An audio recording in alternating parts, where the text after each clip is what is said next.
Et salut tout le monde, c'est MT, j'espère que vous allez bien, car aujourd'hui on s'attaque à une question qui divise finalement un peu la communauté tech, en tout cas qui m'est vraiment beaucoup posée sur internet. C'est faut-il vraiment avoir 2 barrettes de RAM pour booster les performances de son PC? Le fameux mode Dual Channel est souvent présenté comme étant indispensable, mais est-ce que c'est réellement le cas? Ou est-ce qu'on est plutôt face à un complot pour pouvoir nous faire dépenser plus d'argent? Dans cette vidéo Debunk Tech, on va plonger finalement dans le cœur du sujet, avec des chiffres à l'appui pour démêler le vrai du faux et vous dire justement si votre configuration de RAM est vraiment optimale pour les performances de vos jeux, de vos logiciels, de votre multitâche. Bref, je vous laisse vous servir à votre meilleur petit café directement et on va pouvoir attaquer. Mais avant d'attaquer dans le vif du sujet, si vous aimez ce type de vidéo, n'hésitez pas à me le dire directement en commentaire, à mettre un pouce bleu et puis à vous abonner en activant la cloche de notification pour être au courant de toutes les prochaines vidéos. N'hésitez pas non plus à me rejoindre sur mes différents réseaux sociaux, vous avez tous les liens en description et je vous le rappelle, je stream donc tous les lundis soirs sur Twitch. On va pouvoir parler de tout sujet. Bref, vous avez tous les liens en description, vous savez quoi faire. Et moi, ça me permet aussi de me soutenir, donc n'hésitez surtout pas, ça me fera plaisir. Pour comprendre le Dual Channel, il faut déjà aussi savoir comment fonctionne la RAM. C'est quoi en termes de quantité, de la fréquence, la latence, bref, je vais tout vous expliquer.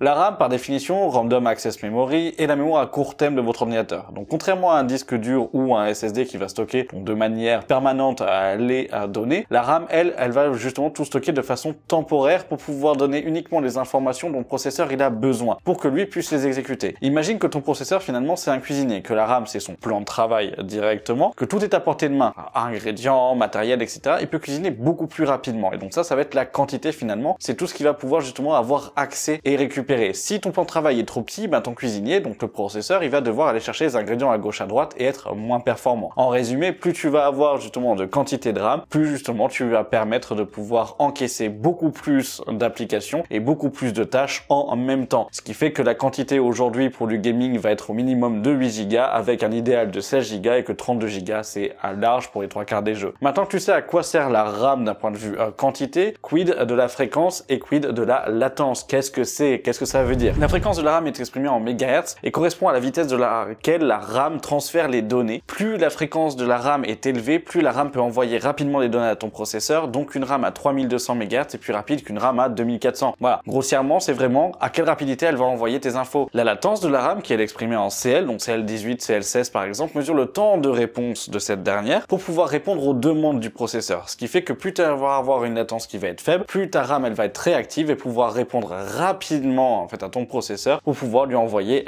les données. Ce qui fait que en gros, grosso modo, si on peut dire ça, plus tu vas avoir donc une fréquence élevée avec une latence faible, plus tu vas avoir un kit de RAM qui sera beaucoup plus performant. Après, c'est vrai qu'il faut quand même l'équilibrer parce que tu peux avoir des fréquences très hautes avec des latences quand même assez élevées qui sont équivalentes à une fréquence plus basse avec une latence plus basse aussi. Voilà. En résumé, la capacité en gigas, c'est la quantité d'informations stockées qui sera disponible pour ton processeur. La fréquence, c'est en combien de temps elles pourront être transmises et la latence, c'est tous les combien de temps elles vont être transmises et à ce moment-là pouvoir être exécutées. Donc si tu veux avoir le plus de perf au final, tu choisis une quantité de RAM adaptée avec une fréquence élevée et une latence plus faible. Voilà. Je le redis, mais je pense que ça a le mérite d'être clair.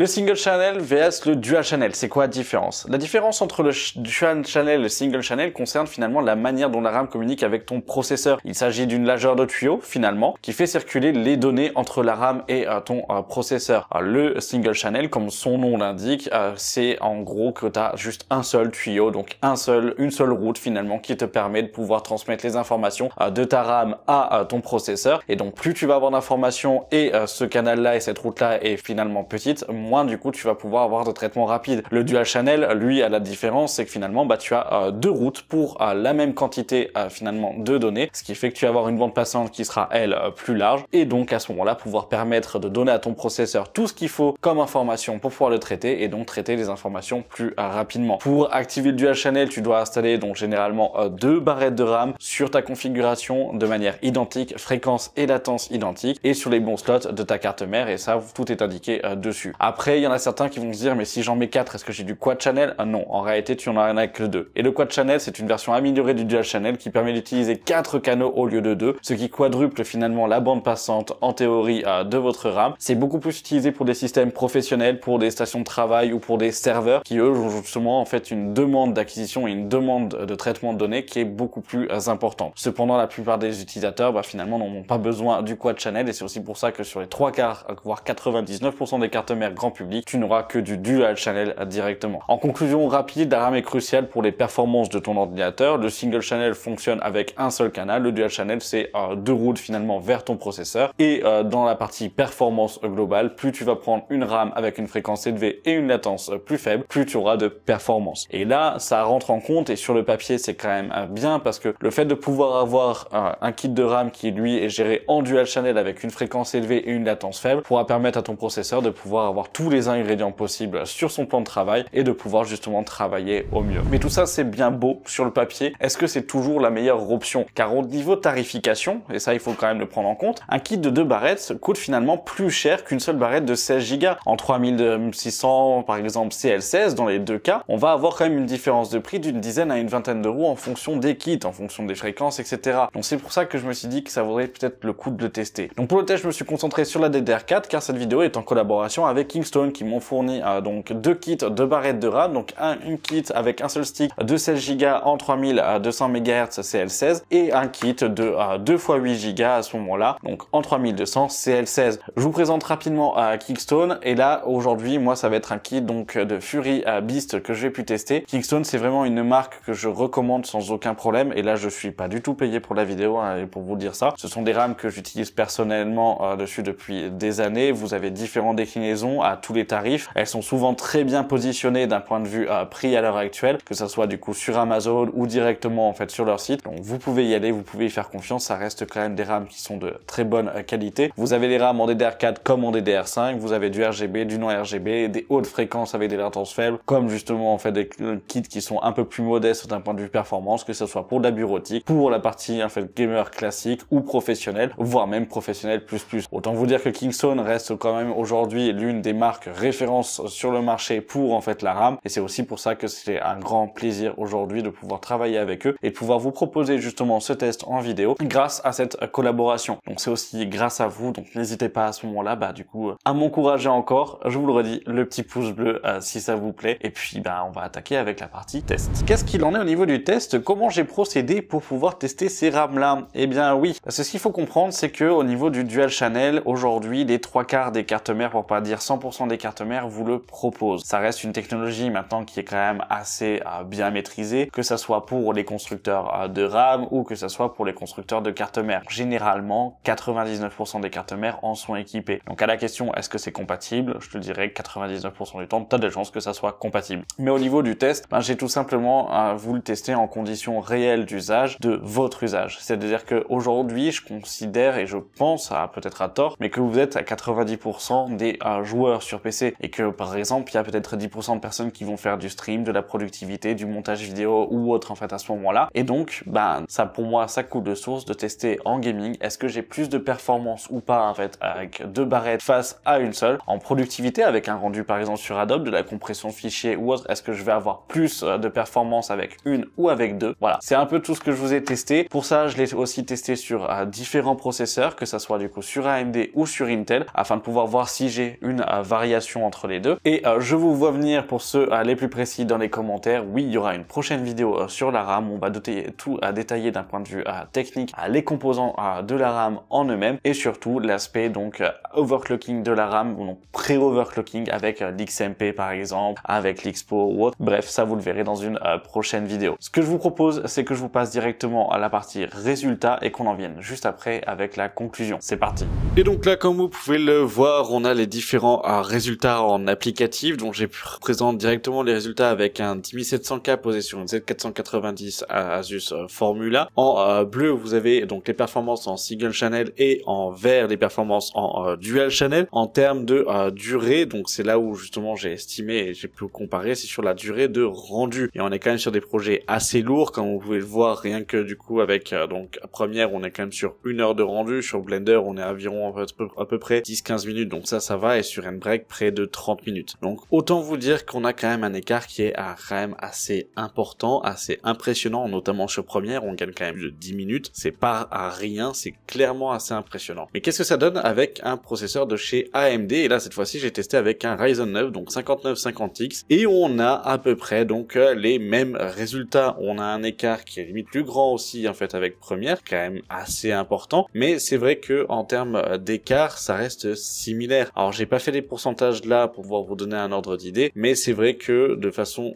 globale on gagne directement en termes de temps et c'est pas négligeable, et surtout quand on pense à l'aspect beaucoup plus productivité à ce moment-là ou immobilisation de matériel pour des professionnels, donc ça veut dire une consommation électrique, ça veut dire temps et ça veut dire finalement de l'argent derrière. C'est quand même très intéressant et finalement pertinent de pouvoir aller partir sur du dual channel vs du single channel, parce que là justement on a un gain de performance c'est quand même grand. Et maintenant on va passer en jeu. Pour le jeu, donc on retourne sur un 10704, toujours sur un Z490 Formula. Cependant au niveau de la carte graphique on est sur une RX 6800 et au niveau de la partie gaming donc c'est testé en 1080p. Bon, vous avez les FPS, le but c'est d'avoir du coup le maximum de FPS et on voit très clairement qu'on a quand même une domination sur le dual channel, donc vraiment rien d'étonnant, on le comprend en fait dessus, ça reste ok. Cependant on voit quand même que les écarts et les pourcentages de différence sont largement différents, on a une variation qui est quand même plus importante, et pour vous donner un ordre d'idée, sur Assassin's Creed Valhalla on est sur 8% de différence, sur PUBG on est à peu près à 11%, entre 10 et 11%, sur Warzone ça va être 6, sur Horizon Zero Dawn 8, sur Cyberpunk on est à peine 5,